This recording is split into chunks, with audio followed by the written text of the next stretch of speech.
Magandang umaga, Becky! Master Peter, magandang umaga sa'yo. Pareho lang naman tayong namamasukan dito eh. Tawagin mo na lang akong Peter. Eh di sige. Ang sipag mo talaga. Ang aga-aga pa, naglilinis ka na ng buong bahay. Mahigpit na utos ni Miss Minchin. Sabi ni Mrs. Molly na maglinis daw ako ng mabuti higit kesa dati. Bakit? Meron ba tayong magiging importanteng bisita? Ay, ang kintab naman yan. Uy, huwag mo tatapakan. Kalilinis ko lang kasi ng hagdanan. Huwag, baka kasi madumihan. Ang higpit mo naman magbantay. Parang kayamanan yan ah. Sarah! Sarah! Sobra naman yata ang damit na ito kung magsisimba lang ako sa katedral. Pwede na yung simple at malinis na suot. Utos ni Miss Minchin, yun daw pang espesyal na okasyon ng isuot ninyo. Kailangan ko siyang sundin kasi ako mapapagalitan niya. Bakit kaya, Mariette?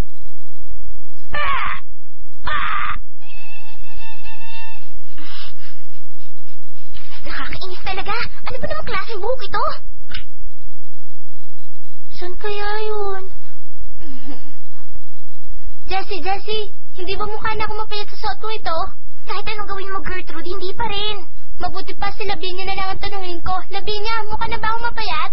Hindi yan ang dapat mong pag-aksayahan ng panahon. Ay, galit. Ermengarde, ano ba yung ginagawa mo? Hindi ko makita ang isang sapatos ko. Nasaan na kaya? Kasalanan mo yan. Hindi ka kasi maingat sa gamit. Halina nga kayo.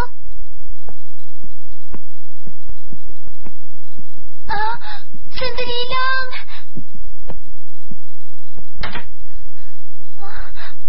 Ano nang gagawin ko? Shh! May ipapakita ko sa inyo. Tiyak na ikatutuwa nyo. Hindi ba sapatos ni Ermengarde yan? Sapatos nga niya yan. Akin na nga.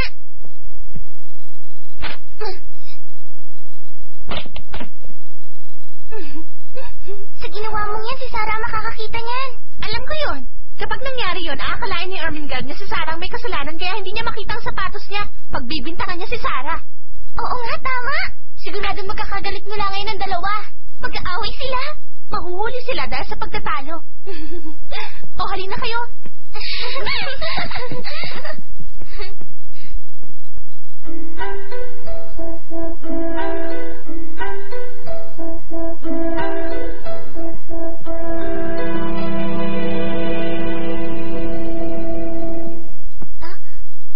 Aba?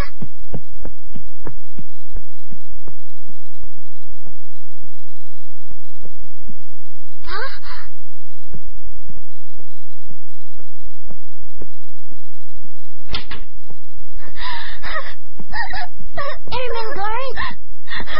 Hindi ako makakasama sa inyo. Sa'yo itong sapatos, hindi ba? Sa akin nga yan.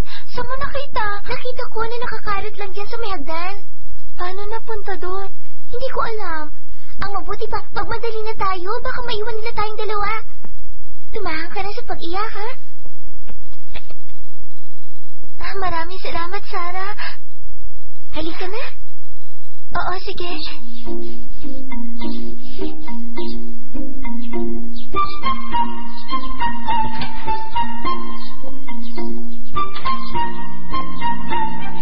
Lavinia, narito na ba kayong lahat? Nandito na kaming lahat maliban lang kina Sarah at Ermengarde. Naku, ano kaya nangyari sa kanila?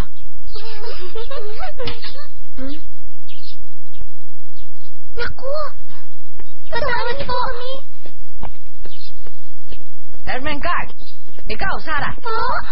Alam niyo ang regulasyon na hindi dapat pahuli mag-aaral sa pila. Opo, alam po namin. Lavinia, Ano po yan, Miss Minchin? ikaw, pumunta ka doon sa likod ng pila. Ha? Pero... Sarah, ikaw ang magiging una sa pila. Papalitan mo si Lavinia sa kanyang pwesto. Sige na. Opo. Paano kaya nangyari yun?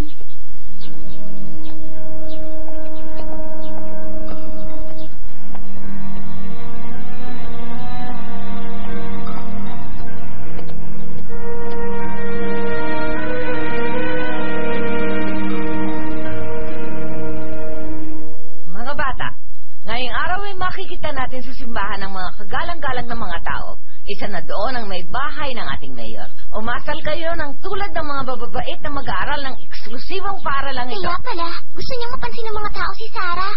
Kasi pinakamaganda ang damit niya sa ating lahat.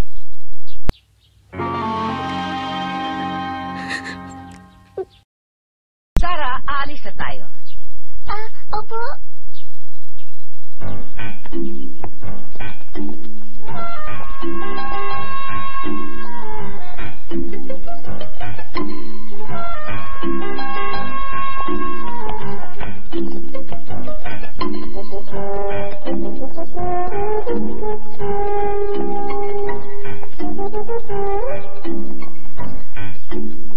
Becky!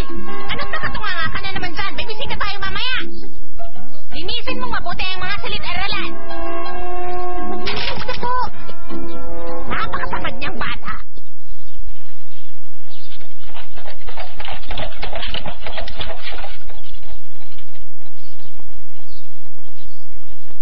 Aba, tignan mo yung bagong dating na nasa unahan ng pila. At bakit naman hindi? Napakaganda niyang bata at parang isang prinsesa kung kumilos.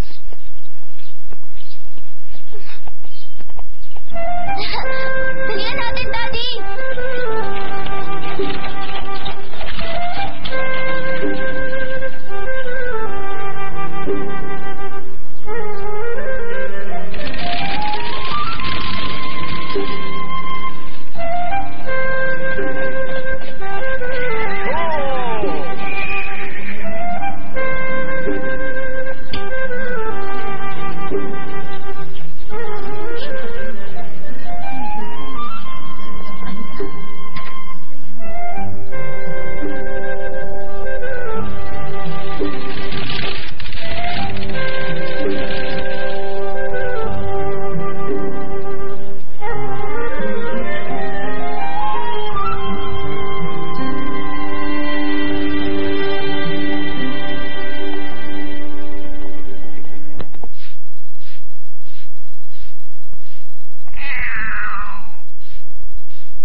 Ay, Becky, hanggang ngayon yan pala nga nagagawa mo?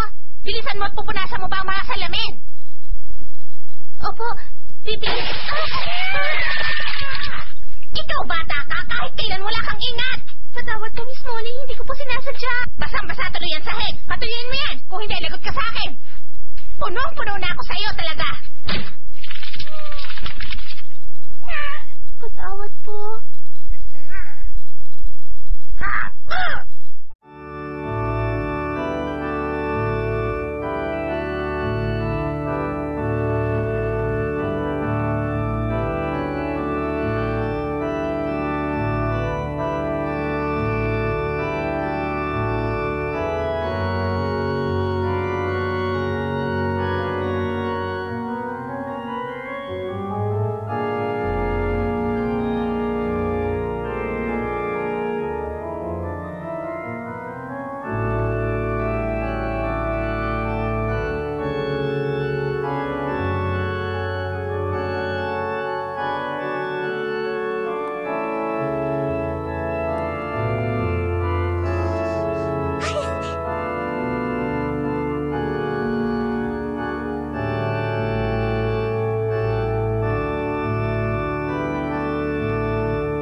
Becky, bilisan mo ang paghahanda para sa mga bisita.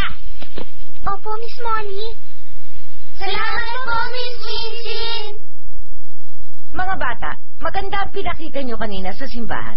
Ipinagmamalaki kayo ng paaralang ito dahil sa ginawa ninyo. Nakatawag din ng pansin ng may bahay ng mayor, si Sarah. Alam nyo bang magiging bisita natin sila ngayon? Gusto kong si Sarah ang maging modelo ninyo. Siya ang susundin nyo bilang pangunahing estudyante dito. Pupunta kayo sa inyong silid-aralan matapos linisin ang mesa. Maliwanag ba?